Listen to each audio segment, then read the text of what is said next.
Okay, hi, my name is Funmi Paramalam. I live in Nigeria, and I'm so delighted today to speak as a Nigerian woman about issues to do with distortions, biblical distortions about gender roles, gender identity, and how I've managed to navigate those over the years since I got born again way back in 1982. So, like I said, I live in Nigeria with my husband, Reverend Gideon Paramalam, who is a minister of the gospel. He's worked in student ministry for most of his life. And I also, apart from my day job, which I work as a director of studies, I'm a scholar, a researcher at one of Nigeria's policy research institutes. It's called NIBS. Apart from that day job, I also lead a national women's movement. It's a Christian women's movement called Queens, Christian Women for Empowerment and Excellence in Nigerian Society. Now, the reason why I'm so excited to be here today, just to talk about the issues of how the Bible has been distorted over the years and created a host of gender roles that are not necessarily, I would say, productive or constructive for women in particular, and even for men and families, is that I believe that God has brought me through a process where when I got born again in 1982, I was quite depressed at the way I kind of came to understand what God or what I was told God had in store for women and how God viewed women and their roles in church and society. So most of the distortions of gender identity and roles in Nigeria, where I live and work, they are based on a convergence of African traditional worldviews and I would say religious indoctrination, conservative religious indoctrination around a largely patriarchal worldview, and they're really powerful in infusing every part of our lives, whether it's family life, personal identity, career aspirations, social goals, and what have you. And for the most part, such distortions they have a negative influence in that they limit, or should I say, they confine personal identity and the roles and relationships between men and women. So when I first got born again in 1982, I already had a backlog in my own life of watching my parents and seeing a huge gender gap in terms of inequality, I should say, between my mom and dad. And when I came to Christ, I kind of felt that, oh, now that I'm a Christian, all of that would cease and everybody would be equal, which is what I thought it should be, especially since I was born and raised in the United Kingdom and I had probably seen a different type of relationship than in my home country, Nigeria. But alas, it wasn't to be. And I saw that in the church, a lot of the inequality, the gender discrimination in the wider society was actually being justified by biblical teaching. And it's the same in Islam. We have a large Muslim population in Nigeria, so it's very similar for Muslims and Christians. Gender inequality, gender bias, gender discrimination against women and girls being sanctioned by religious teaching. And because of that, I actually went into a whole year of intense depression because I felt, well, if this is how God perceives me as a person, what's the point of living? What's the point of being a Christian? But something happened along the way, and I came across a wonderful man of God who began to tell me that, why don't you ask God what he thinks? You are so busy listening to what everybody else thinks. Why don't you begin to thank God for making you a woman and ask him what he thinks? And that was almost like a bitter pill in my mouth at the end, at the beginning.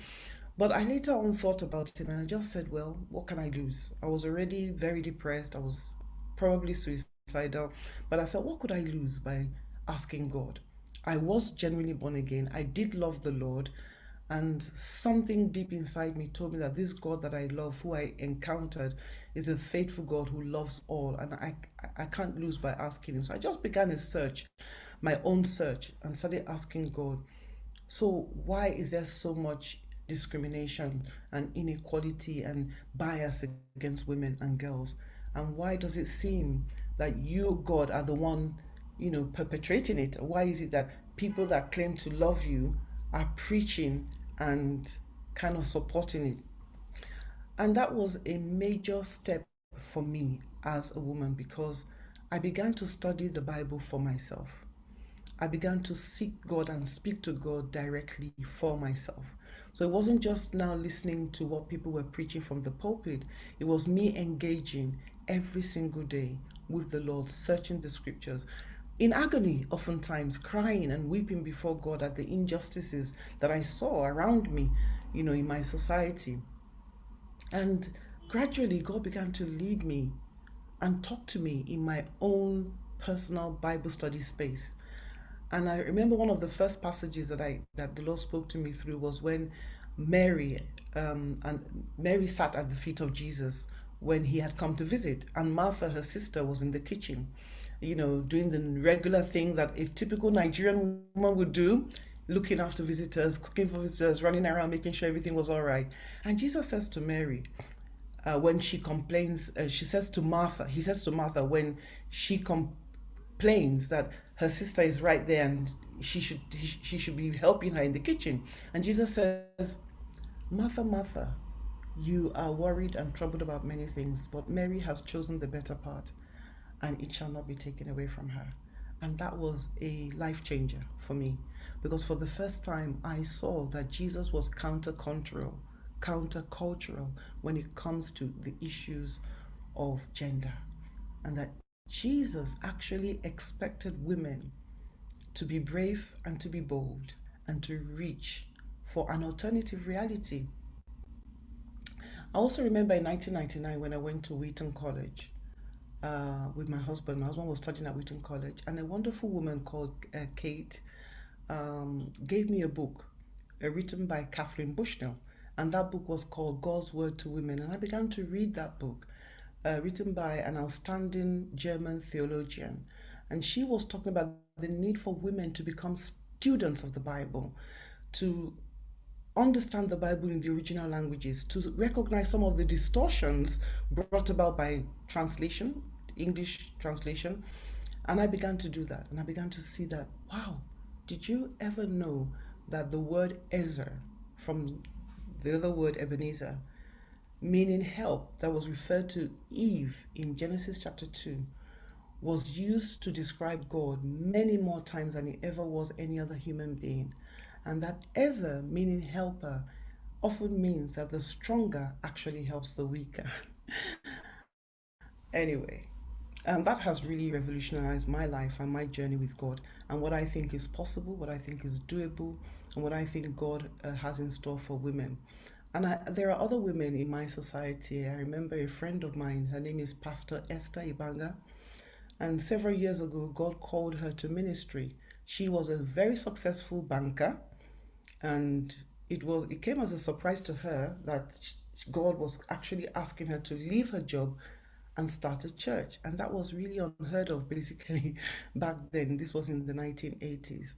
But in obedience to God, she set up the church, and she came up against horrific, I would say, opposition from male ministers and even from her husband initially. He's now one of her greatest cheerleaders. But since then, she has held the fort and become a beacon of light and an example of Christian women, Christian leadership of by women in the church. And she's gained a position of recognition and respect.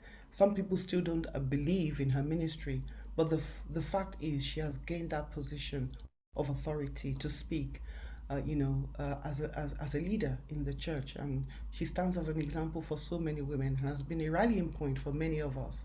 And there's another one like her, Pastor Jemima, also a senior pastor in Jos, where I live, and Pastor Sarah Omaku, who is the senior pastor of one of the biggest churches in Nigeria.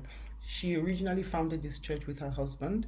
He died, and she took over the ministry. And for the past, I think, probably more than 20 years, she has grown this ministry into one of the most formidable churches in Nigeria.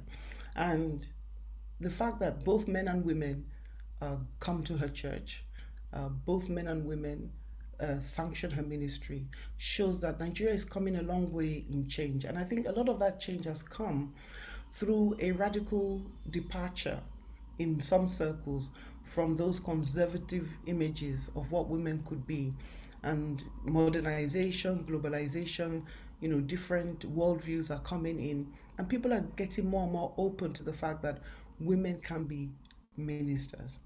One area that I think we are still lagging behind in Nigeria is in the interpersonal, interfamily relationships. Here we still have a lot of intimate partner violence, domestic violence against women and girls. So it's kind of like probably a double standard where in the public space, people are warming up or getting more accepting of women having public leadership roles.